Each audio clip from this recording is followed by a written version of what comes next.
I start assuming just because somebody's of a different race, I'm I'm proving them right, right? Right. So I'm not going to change the way I was doing things just because things were heightened and okay, well, this part of society doesn't like us right now.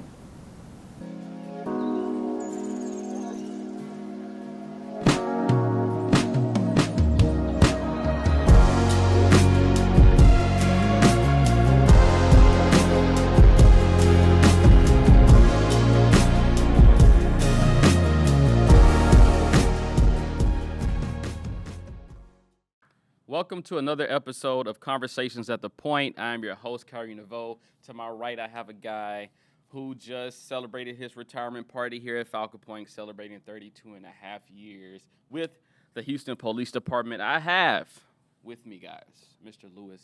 Vela. How are you today? Doing good, Kyrie. How are you?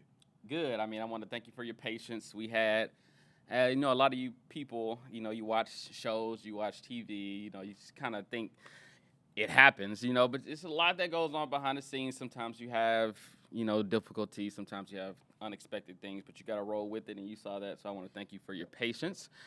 So, retirement. What was the driving force behind you deciding, okay, it's time for me to walk away from something that you've been doing for 32 years?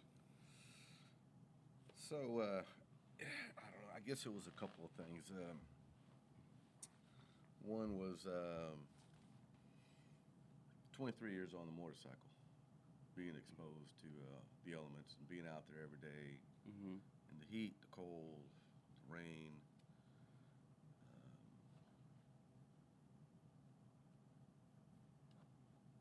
Being around traffic all day long. That'll do it. And the other driving force, believe it or not, was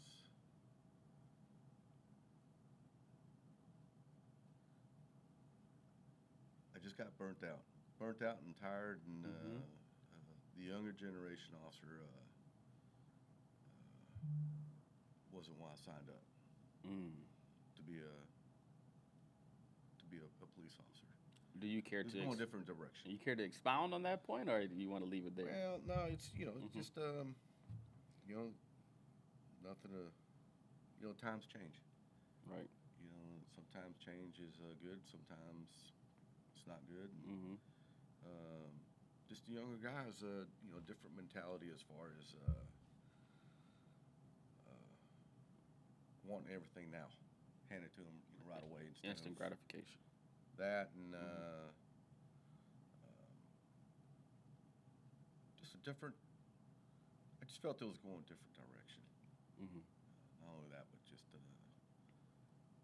over the last couple of years, probably 10 or so years, even the change of our uniform. Yeah. And so it was a couple of things. Gotcha. So was it I'm sure it was a tough decision. Did you have the trepidation about, entering this next phase of your life where, for 32 years, you knew exactly what you were going to do when you woke up in the morning. You knew exactly when you were going to get off. You knew exactly what the job required of you, even though we could get into it later, I'm sure being an officer is a pretty spontaneous job as far as your everyday task. But did you have any trepidation about, okay, now I have all this free time, what am I going to do? So, when you got here and I got here, and I was telling you I was going to have to rethink this. Playing golf every day, it's not going to work out. Right. I think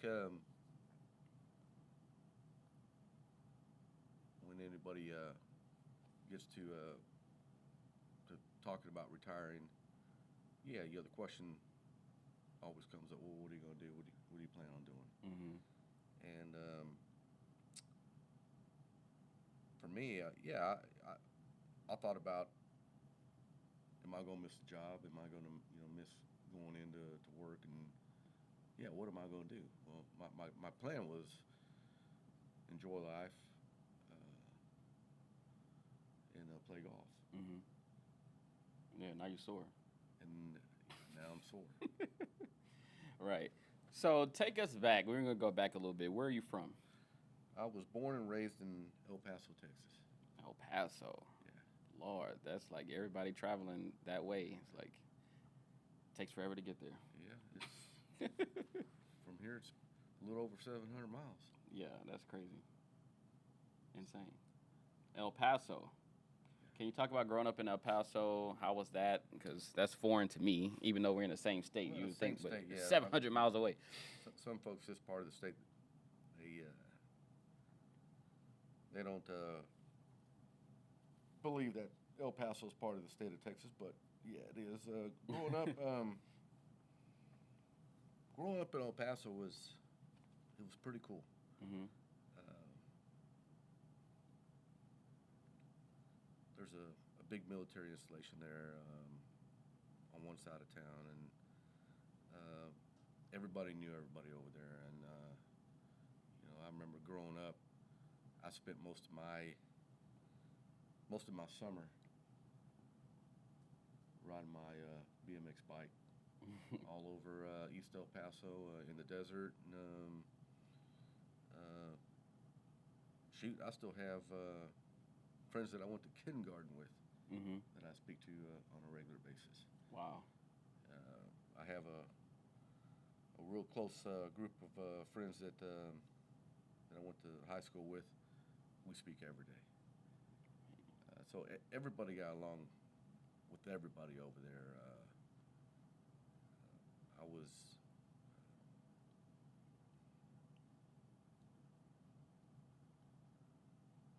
the third out of four kids that my parents had. Mm-hmm. I have two older brothers and one little sister. So, had a good family upbringing, great parents. Like I said, El Paso, growing up back then, it's kind of small. Mm-hmm. It's grown over the last 20 plus years or so.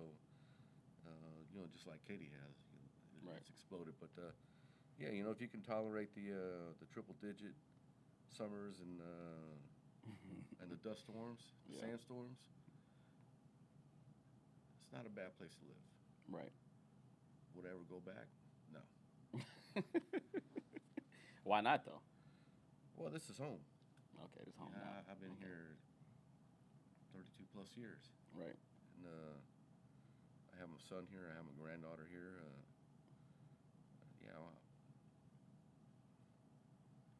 So, it's just different.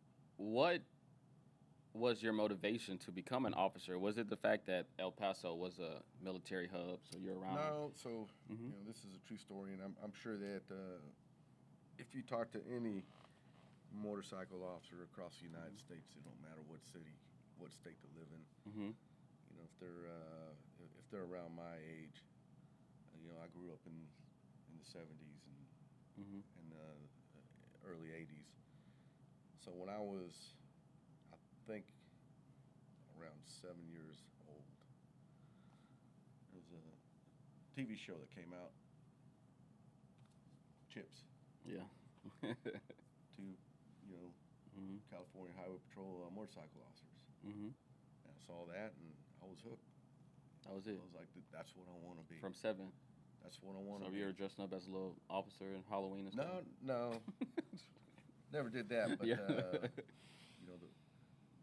the goal was always I want to be a motorcycle cop. And I was like, hey, that's good.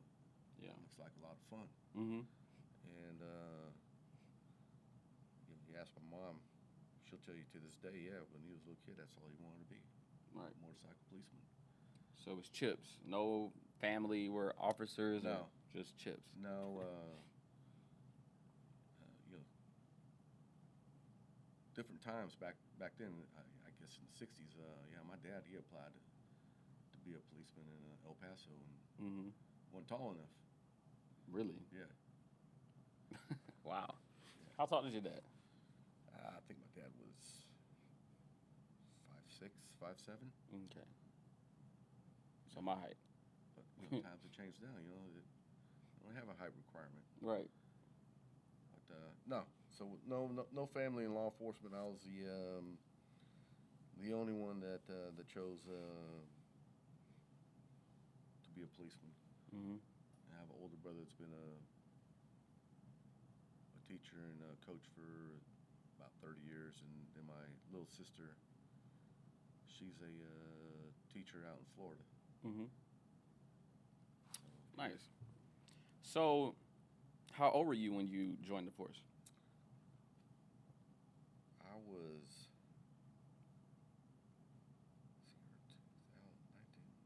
23. 23. 23. Wow. You were very young. Yeah, so I out of high school, I attended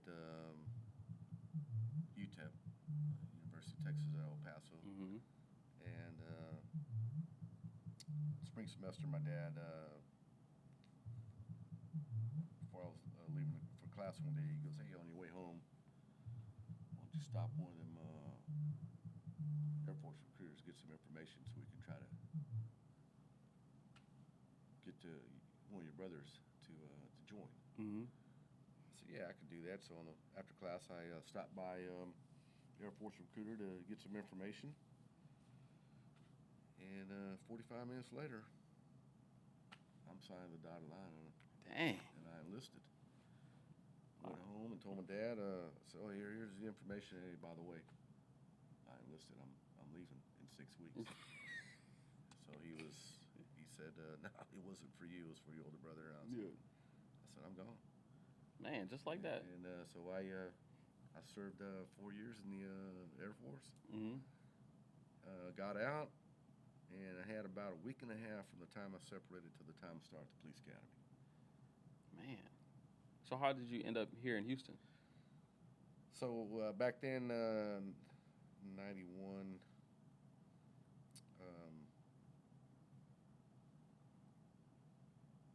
Houston was one of the very few agencies that were hiring. Pretty much everywhere else there was a hiring freeze. Mm-hmm. So I had applied for a few agencies, and Houston was able to get me into an academy class pretty quick. Like I said, I only had like a week and a half from the time I separated the Air Force to the time I started the academy. Mm-hmm. Whereas the other one that I was looking at about 6-7 months before I started their academy. So Right. I chose Houston, and the goal was or the game plan was to stay here a few years, and then move to Missouri. At the time, my wife, she was from Missouri, and she wanted to go home, right? So a few years after, a few years of being a Houston police officer, I applied with the Missouri State Police, and got an academy date from them. Mm-hmm. So the wife and I, we sat down, we wrote the pros and cons of going versus staying, and vice versa. And ultimately, we decided to stay here because of the great school district that our son was going to be going to, which was KDISD. Right. So we decided to stay here. Nice. And the rest is history. Mm-hmm. I was able to ride it out with HPD for 32 and a half years. 32 and a half years. So, I want to ask you this question. Yeah. Throughout your 32 and a half years, did you suffer with anxiety?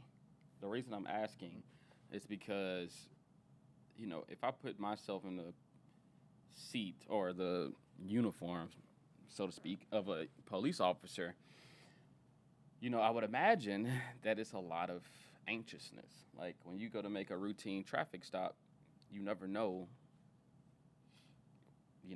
what kind of mood the person is you're stopping, their intentions when you stop them. Right. So even something that seems so mundane and so robotic or just,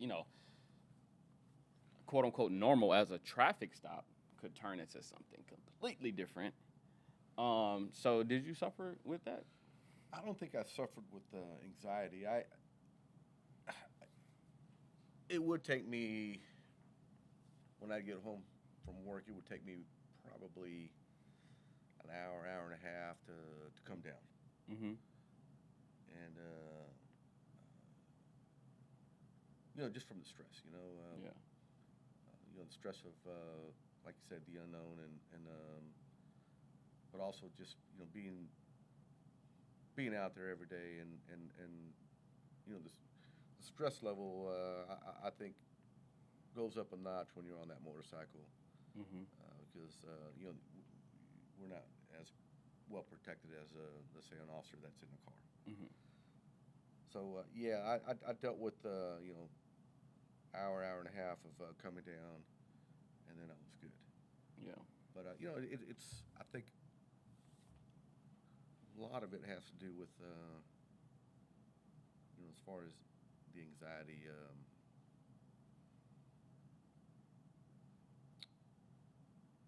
Living a good lifestyle, Mm-hmm.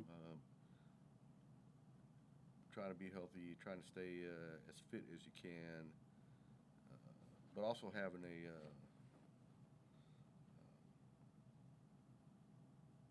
being right, mentally, Mm-hmm. and not bringing the job home. So when I was Mm-hmm. off, that was it. I was off. Yeah, you kind of left that. I once I got home, and I would spend that hour and a half just to come down, Mm-hmm. and that was it. That's the question I often ask. I've had lawyers and judges and people like that on my show, and I always ask them, how do they leave work at work when you have a job that it could be a car wreck and you literally see a child dead. How do you separate that from when you go home? How do you not take that home? What was that for you? How did you separate that? The first time I saw a homicide, I think it was probably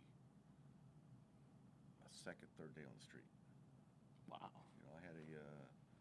I had a field trainer that I'm gonna give a lot of credit to that guy.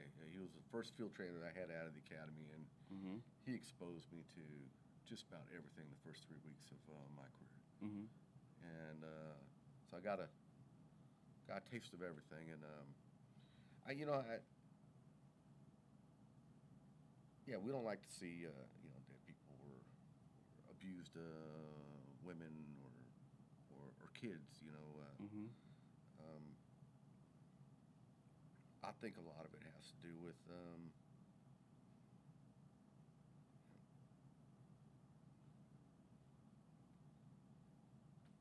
you have to have you got to be right with the man upstairs. Mm-hmm. And believe it or not, that's every week when I was in church, I would pray that he would guide me the right way and help me do the job the best that I could, and Mm-hmm. to treat people the way that I wish, let's say, an officer would treat my mom or my sister. Right. And I think he helped me get through my career without any problems. To that point, I recall a conversation that we had, and you shared with me that you never used a weapon on anyone Never. Well, in 32 years. I never used my my pistol. Right. Yeah. I did tase one person. Right. And still, 32 years, you tase one person. You never had to use your gun. That's pretty incredible, I think. So how did you go about that? Did you go through every measure that you had, like the steps that before you got to that point? Because So yeah, I think a lot of it has to do with, I remember telling you this, that Mm-hmm. I believe that the best tool that I had on me, whether it be the pistol, the taser, the baton, which hardly anybody carries anymore, Mm-hmm. was how to talk to people. Yeah. And so, first impressions are everything, right? And Mm-hmm. so if you start a contact, if you make, whether it be a traffic stop or you approach somebody Mm-hmm. and you start off with, I'm the law, and what I say goes, 9 out of 10 times it's going to go south pretty quick. Right. So yeah, I believe that it's how you talk to folks. Mm-hmm. Now there's going to be someone that you're going to come across, and no matter how respectful you are, they're not going to like you just because you have that uniform on. Right. No matter what you do,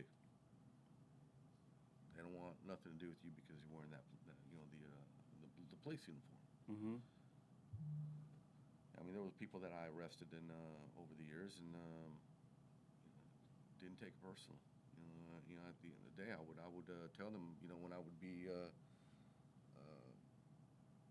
taking them to the county jail, or let's say back then the city jail. Mm-hmm. I would say, hey, good luck. Not in a demeaning way, but just saying good luck with what you're being charged with or whatever, or hopefully you turn your life around. Right. Right.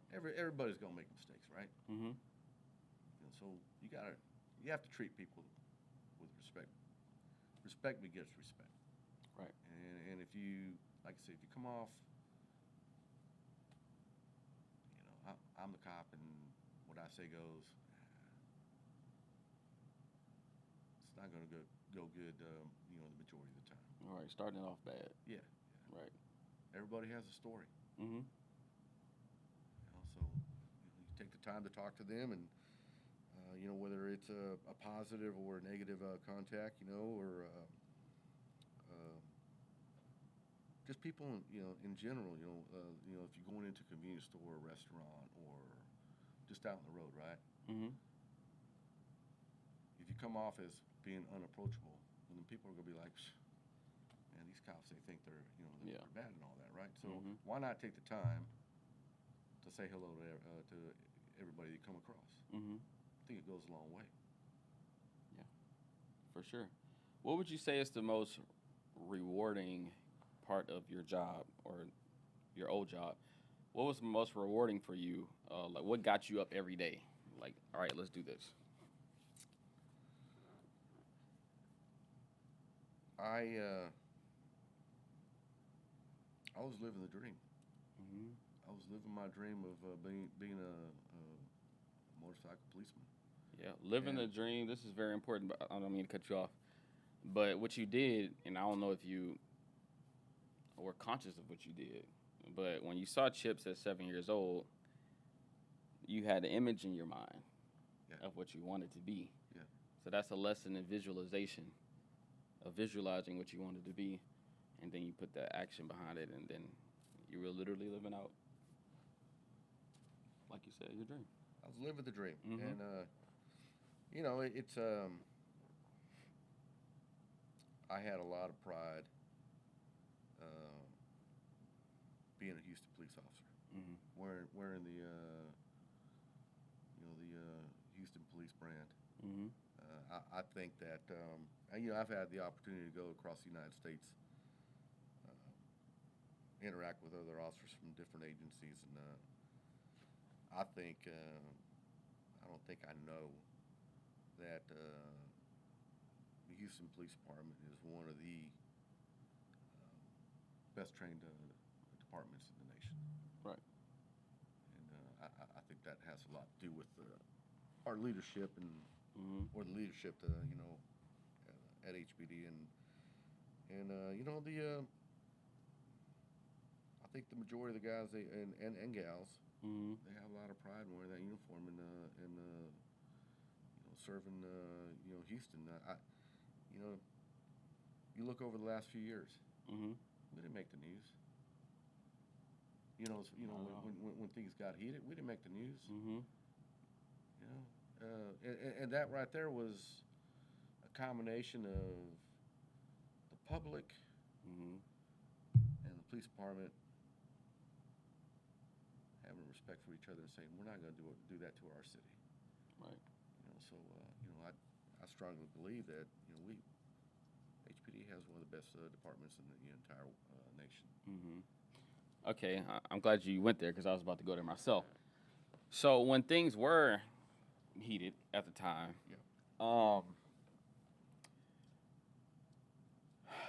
and you had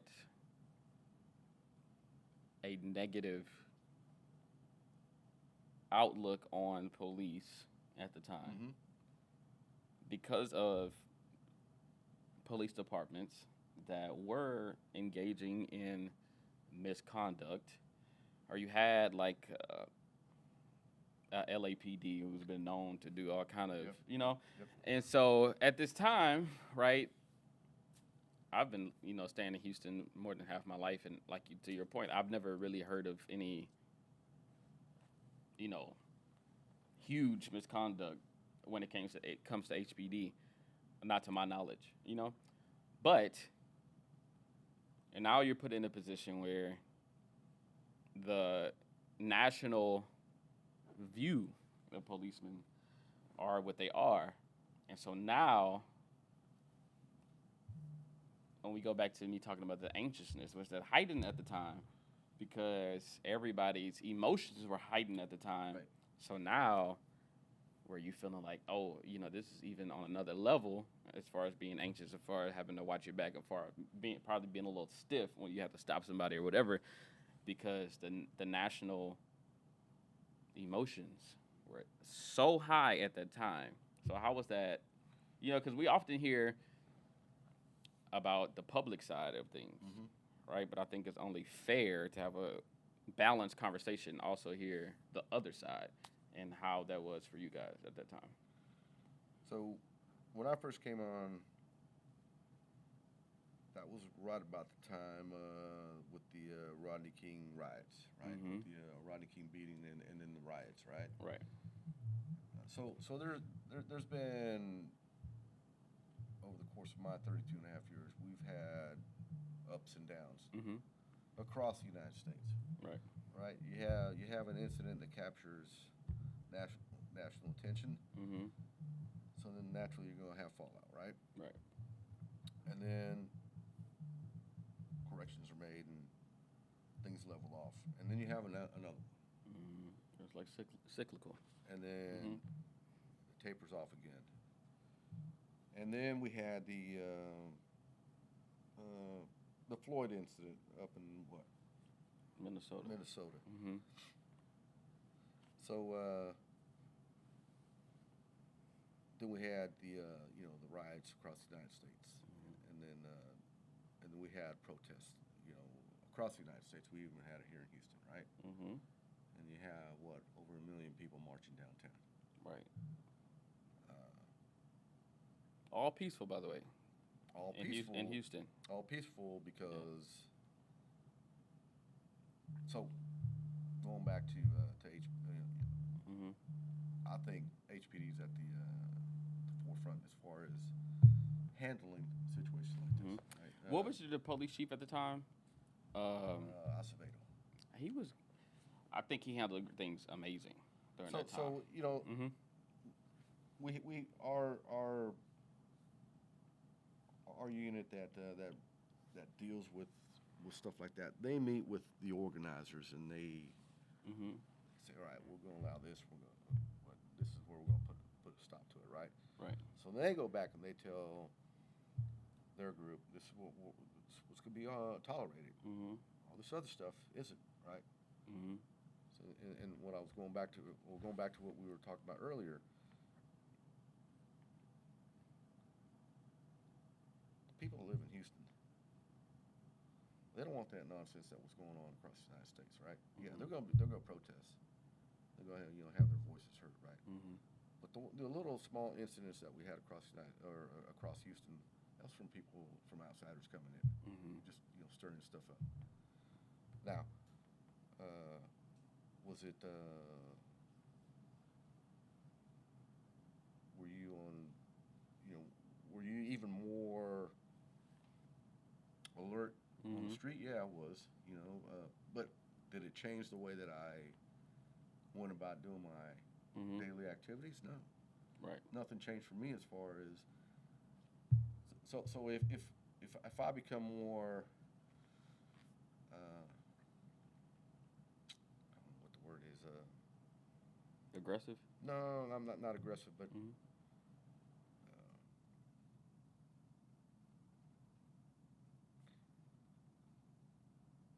if I start assuming just because somebody's of a different race, well, I'm proving them right? Right. So I'm not going to change the way I was doing things just because things were heightened and okay, well, this part of society doesn't like us right now. So am I going to scrutinize them more just because of things that are going on? No, I'm not going to change the way I'm doing. Was I doing conducting my business a whole lot safer? Yeah, absolutely. Right. At the end of the day, you want to go home, right? But it didn't change the way I treated people or talked to people. Because then you're just giving into, listen, the majority of people that are in law enforcement, they go there to do the right thing. All right, in my 32 and a half years, I never once heard anybody say we're going to go rough up this part of town or yada, be racist. Are there bad apples? Absolutely. Bad apples in any profession, in any walk of life, right? But it doesn't say that the majority of those group of people are racist. Right. I'm a minority too. So I think minority officers have a whole lot more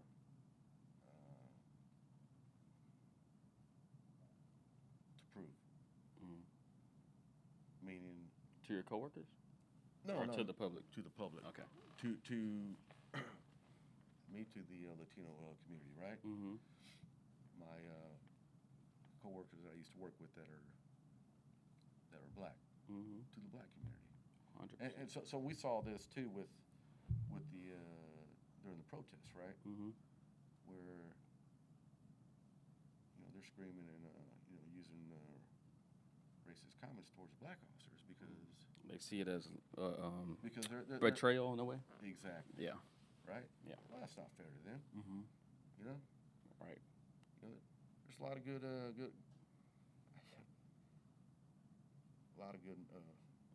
good people over the years that I've worked with, from all walks of life. Whether they're white, Hispanic, Asian, African American, female. Some of the best supervisors that I ever had were females. Right.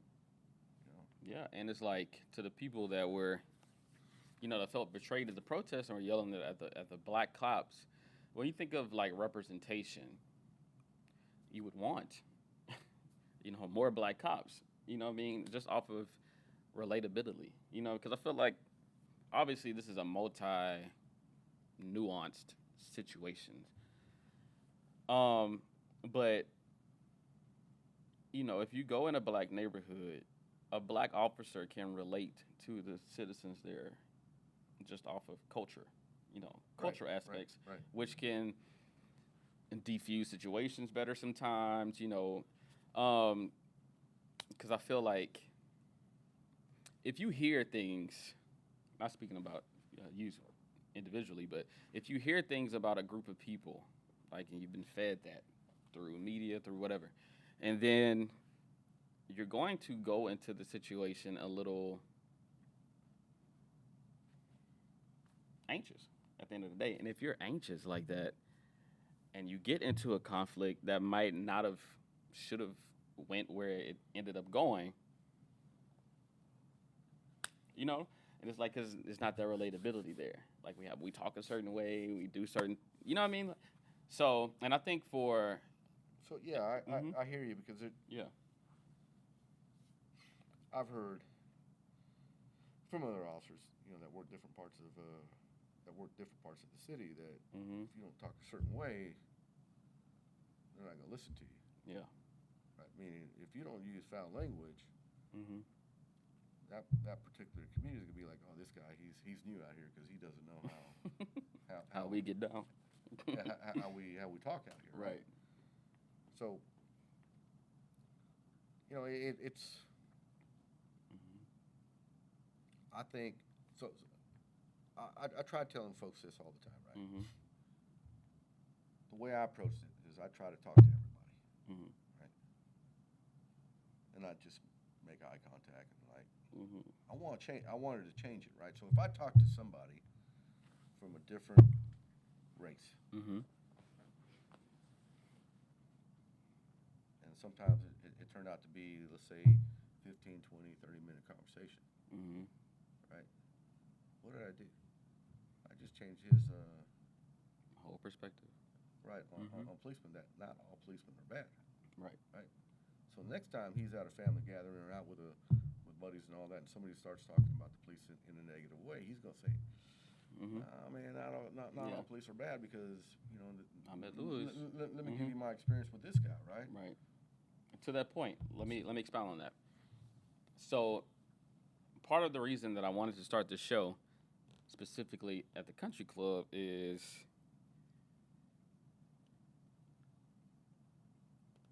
when I got here, I've been here, it's my 9th year.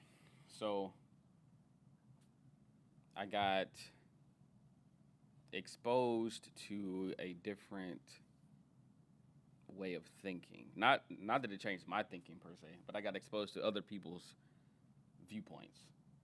And that caused me to expand my own. Not that necessarily I had to agree with them, but I can see kind of where they're coming from. I can see, oh, this person is not a bad human being. They're just miseducated on this, or they don't understand X, Y, Z. And I think for my community, we are, because of historical context, right? Like everybody see the video, civil rights era with the sicking the dogs Mhm. on them and the water hoses, and Mhm. even further back than that. So we have a very tumultuous and complicated relationship with the police. And so when I'm growing up, or when anybody black is growing up, more often than not, we have fear instilled in us when it pertains to the police, because we have that historical trauma that sits, and it goes from generation to generation. So our parents have, when we start driving, conversation is put both hands on the steering wheel. Mhm. The conversation is yes sir, no sir. The conversation is get your license out before they even approach your car, so they don't think that you're reaching for anything. Like, these are all the conversations. So we have from an early age that fear or the untrustworthiness of an officer. Right. And so I remember, actually, my friend that's behind the camera, a long time, right when I think when everything was heightened and all the, national stuff was going on, we actually approached the Katy Police Department, and because we were trying to create something to where they could communicate with us. And we eventually got turned down for, not because they didn't want to do it, but I guess it was, something they didn't want to, But we tried to do that. But I think it's very important. Where I'm going with this is because it's literally just a lack of understanding. Because I look at a lot, and this is not a negative thing, but I look at a lot of the guys that walk through these walls, and they, for the majority of their life, has been able to stay in their bubble, if that makes sense. So if they encounter a different culture, Mm-hmm. there's a saying that says people fear what they don't understand. You know what I mean?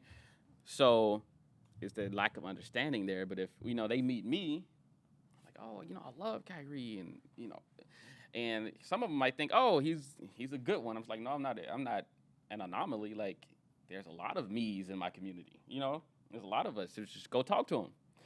And there's a lot of Lewis that's police officers. Go talk to them.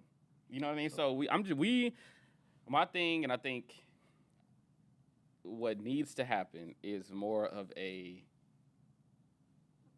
communication between getting to know the community. There's this officer on Instagram. His name is T. Norman.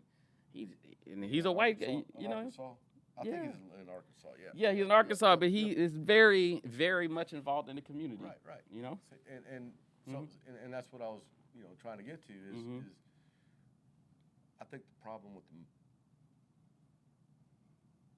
between the minority communities and the police departments Mm-hmm. is we're not communicating, right? Right. If we communicate, Mm-hmm. what are we gonna do? We're gonna close that gap. We're gonna Be better for everybody. right. It's gonna be better for everybody, Mm-hmm. right? But to assume that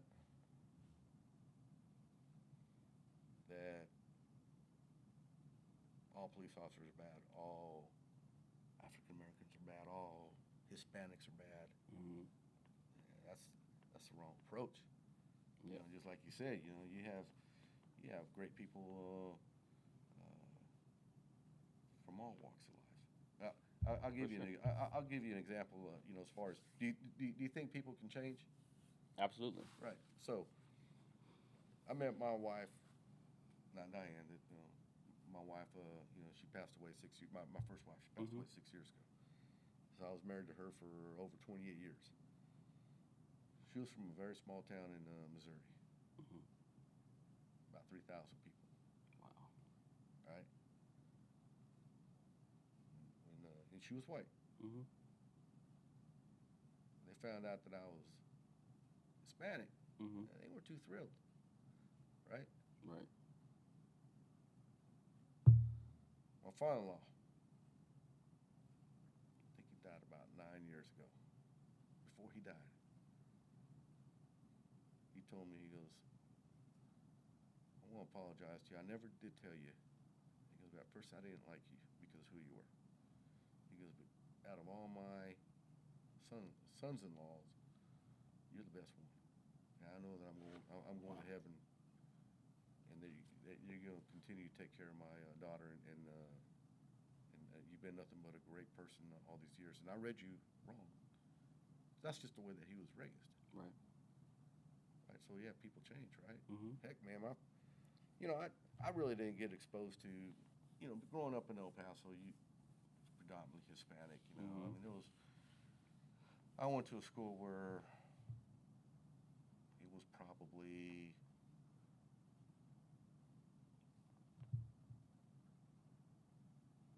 50%, or half white, half Hispanic, and let's say 2%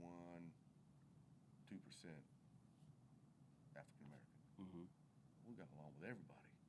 Yeah. We didn't have all, I never knew about all this nonsense, Mm-hmm. until I got here. Well, going back to my father-in-law, right? Yeah. But my first couple of weeks on the street, and my first field trainer, African American, great guy. He taught me a lot. Mm-hmm. First, I still remember the call. We get to this disturbance, and it was between a homeowner and a business. Mm-hmm. There was an alley, and so the homeowner's yard was here, and then here's the alley, and then the business is right here. And I don't remember what kind of what they were arguing about. But anyway, so we went to this guy's house to get his side of the story. We had already talked to the business owner, Mm-hmm. and we ring the doorbell, and then he was like, "What do you want?" He's just talking on the speaker. Mm-hmm. What do you want? Well, we got a disturbance. We want to talk to you. We talked to them. Blah blah blah. We want to try to settle this. So then the guy goes, "You can take your in ass and your spick ass and get the hell out of here. I don't want to talk to y'all." Wow. My trainer, Mm-hmm. he's trying to jump over the fence now, trying to get at the guy. And I'm like, "Hey, I'm holding him. Hey, man, hold on, man, hold on." And Mm-hmm. here I am, the probationary rookie, trying to calm down my trainer because he just triggered him so bad, right? So Wow. I guess that one kind of stuck with me all these years because that's the first time that I've really been Mm-hmm. called like that, called out like that. Right. But it was the beginning of many more. Mm-hmm. I mean, you get policemen get called every name in the book, Yeah. Uh, but yeah, it's just that one just stuck out for 32 plus years because I think that was the first time on the street that I was exposed to Right. to that type of racism, right? That blatant, just like Yeah, you're just like, bam. oh, okay. Yeah. Whoa.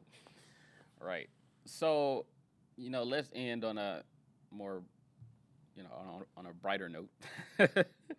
What was your coolest experience? Because you've escorted presidents, you've escorted CEOs, athletes, musicians. What would you say is like you were in this moment and you're like, man, I can't believe that I'm here. So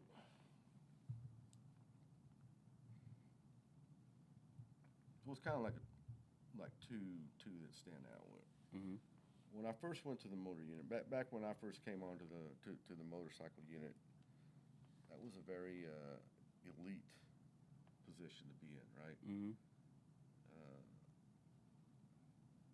and when I finally got accepted, I couldn't believe I was getting paid to do this. So come Friday, I was a little depressed because I'm getting ready to go on my 2 days off, Saturday and Sunday, and I'm not going to be able to do this till Monday, right? So, I mean, that's how much fun I was having. Right. But I think, yeah, like you say, I've had the opportunity, to escort presidents, vice presidents, dignitaries, world leaders from different parts of the world, Mm-hmm. Super Bowls, Final Fours, World Series. Everything. Probably the highlight of my career was doing President Bush and Barbara Bush's funerals. Oh, wow, yeah. Their funeral processions. Mm-hmm. Just the way the public came out, and whether you like the man or not, I really don't care who the president of the United States is. Mm-hmm. When you're able to do a presidential motorcade, that's a pretty cool gig right there. Nothing like it. And not a lot of officers get to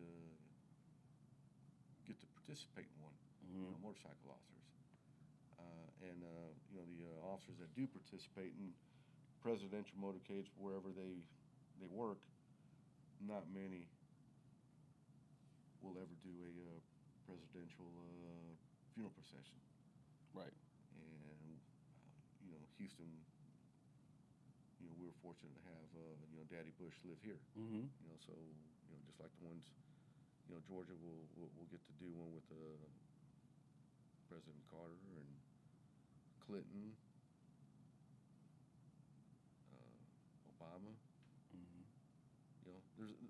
There's only a handful. Right. Only a handful of, president, living, presidents. Right. And when they go, there's only a handful of officers that are going to be able to, or a handful of departments are going to be able to say that they participate in funeral processions. I think that's just a cool thing, and a lot of pride in being able to participate in something like that. Right. Well, we want to thank you for coming on. It's been a great conversation. We dived into some much needed conversation on Conversations at the Point. Is there any last words you would like to say? Yeah, like we've been, we got into the meat of it. Mm-hmm. I think that if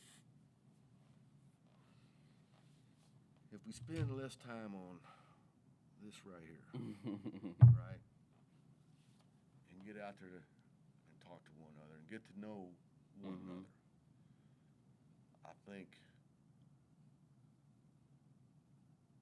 we would be better off as a nation. Right. And at the end of the day, we're all trying to get to the same place. Mm-hmm. It don't matter if we're white, Black, Hispanic, Asian. We're all trying to get up there. That's what it's all about. So, we need to take care of each other down here. So when we get up there, you think he's going to put up with that nonsense? I don't think so. So let's just take care of one another down here and live the best life that we can be, and be good to one another. Right. That's it. I think he summed it up perfectly. Thank you guys for listening to another episode of Conversations at the Point. See you next time. And drink more Dr. Pepper. We need a Dr. Pepper money. Can you take a picture of us for me?